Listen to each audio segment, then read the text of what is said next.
Isis, Horus, and Osiris were thought of as a holy trinity by whom? By the Greeks. The names Isis, Horus, and Osiris are Greek names. They're Greek names for African personalities.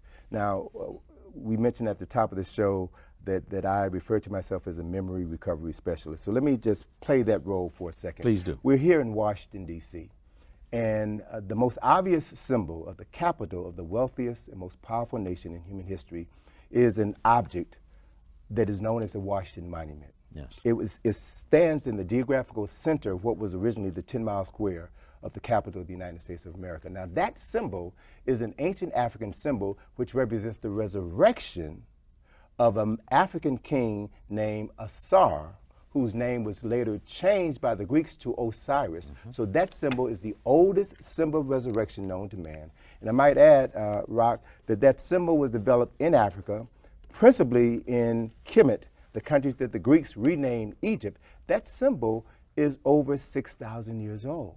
And it represents a man, Asar, who was the founding father of Kemet, the nation of the black people. And Asar was murdered by his brother. His body was cut into a variety of pieces. One story says 14 pieces, and scattered throughout the land. Asar's wife, Aset, who's known as Isis to the Greeks, searched throughout the Nile River and found 13 of the 14 parts of Asar's body.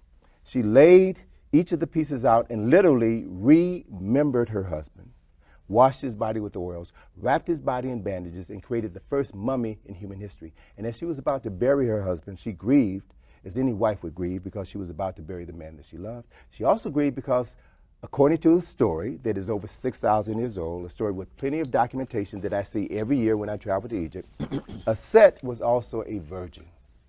And before she buried her husband, the spirit of her deceased husband, Asar, came and impregnated her.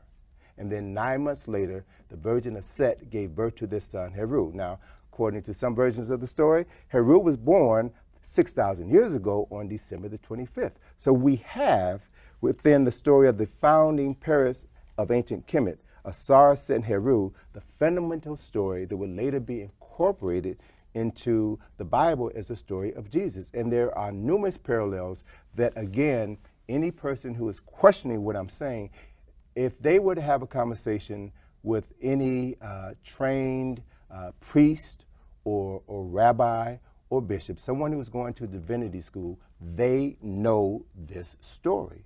And that is also the reason why you'll find this same symbol that looks like the Washington Monument. It was known originally as a tekken. We know it better by its Greek name, obelisk. They will find a tekken in the center of St. Peter's Square.